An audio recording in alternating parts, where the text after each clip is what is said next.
welcome back to Learning Pro Intros. Today I am here with Marina Pendolino. And Maria, can you tell us a little bit more about who you are and what you do? Sure, it's great to be here with you. So I am a professional voiceover talent. So I actually record audio for e-learning courses and modules and things like that, in addition to also doing voiceovers for things like commercials on TV and radio. I may have interrupted your Pandora or Spotify playlist sometime with an ad. I also do phone systems. So if you've ever been screaming at your bank when you're trying to get a representative instead of pressing 1 and pressing 2, I'm the person who's saying, I'm sorry, I didn't get that. Or explainer videos, narration, things like that. That is so cool. Do you have a favorite style to do? Well, that's a really good question. I don't know that anyone has asked me that before. I love it anytime a script is given to me and either the writer or the project has a sense of humor. So, advertising that pokes fun at itself, I think things like, Geico and Progressive out there, are just having a lot of fun in the marketplace. That scripts like that are a lot of fun. I like anything that is kind of sassy or sarcastic. So kind of the spirit of Tina Fey and Janine Garofalo, maybe. And then also it's really fun to just play completely against your type. So I joke that my spirit animal is like Ursula the Sea Witch from The Little Mermaid. So, working on things like video games or animation characters where you get to be something that's just completely different from who you actually are, that's always a lot of fun. Yeah. We'll definitely be listening for you on the bank phones, but hopefully we catch you in some of those cool characters too. So, this is kind of probably something you didn't dream of being maybe when you were 5, but maybe it was, I don't know. So how did you get, into this? Yeah, so I've been acting since I was really young. I did community theater and drama club when I was a kid. I went to college for English and theater, and I pursued acting in kind of all of its forms, originally in New York City. So auditioning for theater, from Broadway all the way to in a barn somewhere in New Hampshire for $150 a week, and TV and film. And I came up in New York around the time where, it was you had 3 Law and Orders on the air, and then a lot of TV and production was moving there. So there were a lot of cool things to audition for. And I explored voiceover just as a way to try and make money in between other bookings, because it typically moves pretty quickly. So even if you had booked a longer term gig, you could squeeze voiceover in between things. And then I found out that I really liked it and I loved doing it. And I ended up doing more voiceover than some of the other kind of legit theatrical things. And after kind of just exploring just the baseline of commercials, which I think is a lot of people's inroad to voiceover, it's the thing that they maybe see or interact with the most on a daily basis. I then learned about everything else that has voice capabilities that I never even thought about, things like when you're calling your bank, or if you take a class or a webinar online and there's a narrator that walks you through it. Even down to some things like assistive technology. So there's actually, for people who are visually impaired, you can turn on audio description on television shows and a voice actor actually tells you oh, John has picked up the cup or something like that. There's all of these different aspects of voiceover that I didn't even know existed, and has just given me a lot of different places to work with. So I get the opportunity to work with people in the advertising world, people in the e-learning and training world, people in the animation world. I get to be kind of like an industry chameleon, which is a lot of fun. Yeah, definitely. I think that's why a lot of people, from my end and the instructional design end, the variety of work is really appealing. So I can totally understand that. But also we totally need people like you, because otherwise you end up listening to voices like mine or worse. Definitely what you do is really needed. And just for folks who are new to the industry, I can't stress enough how important it is to have somebody who really knows how to read voiceover scripts, or if you're doing something where you need a live actor on screen, to actually act, because when you have terrible narration, people turn off instantly. Yeah. I think that's something that people don't think about as much, and they're like, oh, we can do it, we can handle it. And it's not always a budgetary decision. It's just you think that you have the capability to just get it done. But like you said, you know, if it's a life or death training, like safety training and stuff like that, you don't want people to tune out. You want them to make sure that they understand all of that information. And working with professional voice talent who understand how to bring even the driest compliance material to life, I think can really make a difference for people with regards to conversion and completion of training, and also just absorption of training. 100%. And I've seen it in action, so I can tell you that Maria is spot on. And that we're also learning audio is more important to most learners than video production qualities. Yeah, and I think we're seeing that happening in the media marketplace too. It's almost like we've seen the media go like in a circle. So we started with like radio in the 1940s, which was completely overtaken by television and movies and cinema.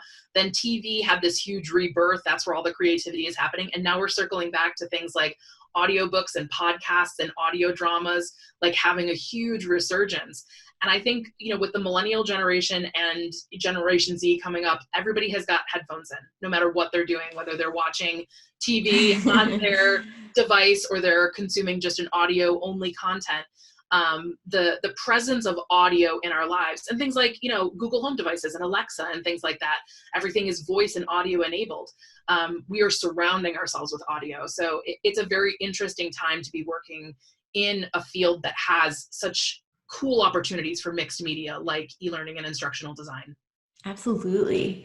So if somebody wanted to get into this industry of doing voiceover, either for e-learning or what have you, what would be like the first steps you would recommend for them? Yeah, so I think the first thing is, and this is one that I think people forget about, is that at the beginning, it is acting. You may have been told that you have a fantastic voice or it's something that you've always wanted to try, and that's great. You know, having natural talent and having a natural, authentic self, you know, your own voice, your own accent, maybe it has texture, maybe it's high pitch, low pitch, whatever, that is great. That's a great default starting point. But it is about acting.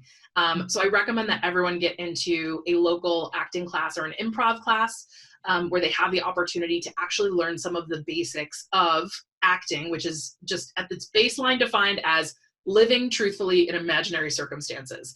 So when that comes to e-learning, you know, maybe I am a doctor sharing information, or maybe I am, you know, a safety foreman on a construction site. These are things that I have never personally done, but I use my acting skills to be able to bring that text to life and speak with confidence and authority and a friendliness that brings that material to life. And that comes not from my voice training so much, but actually my acting training. So I suggest that people not forget about the acting component of being a voice actor in the voiceover talent. And then from there, it's about learning some basic technical things. It is an expectation for kind of the voiceover entrepreneur of today that you have the ability to record yourself. You know, in 1990, maybe it was someone would hire you and then send you to a recording studio to do the work. But the expectation now is that a voiceover talent can both perform and record themselves and deliver. You've got my sound booth right behind me here. So having some basic technical know-how on how to record yourself. There's a lot of great YouTube tutorials. Software is super easy to use. It doesn't require, you know, a full kind of engineering degree to be able to get to a level of proficiency. Having a great place to record, needs to be quiet, no echo, well treated. You don't necessarily have to start with a professional booth. I started my career in a very small closet, but you can upgrade to that as your career grows. And then, yeah, I think it's just trying out some of those different genres that I talked a little bit about. So, you know, commercial is an easy road in, but things like e-learning and explainer videos, corporate narration, all of that has been growing exponentially as people are using audio and visuals to tell a story in business, whether that's a learning and development story or a sales story or an explanation story. Those three genres are very, very large right now. So if you have capacity for things like compliance and financial terminology or medical and pharmaceutical terminology, that has been growing a lot. So if you are not afraid of big words, that would definitely be something to explore. Awesome. That's really helpful. Also, I just want to point out that you are incredibly articulate. So aside from being able to act out the voicing, you are a great teacher. Thank you. I appreciate that. Yeah, I feel like we kind of hit on, what advice you would give to folks who are coming to this, but is there anything else? Is there one piece of advice that you would strongly advise anyone who wants to get into this field? I mean, I really love doing e-learning and kind of my part of the instructional design work. I think it's a huge part of how companies are able to be successful. And also it's part of this kind of almost digital nomad revolution where people can do their work from anywhere.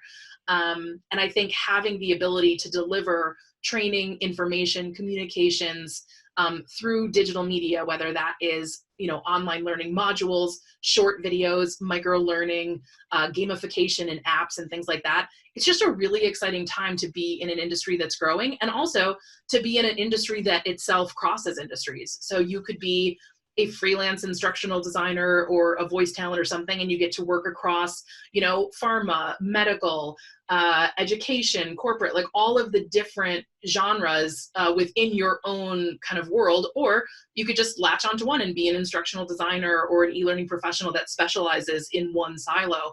Both of those are completely fair and open opportunities for you.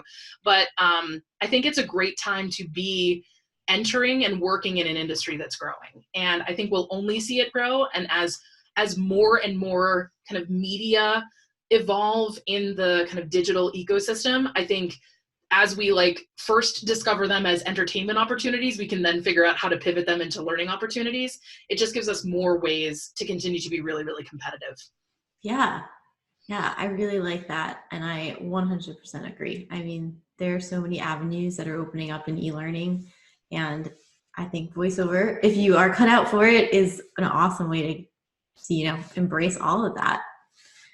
So that wraps up all of my questions for today. Maria, I want to thank you so much for joining me.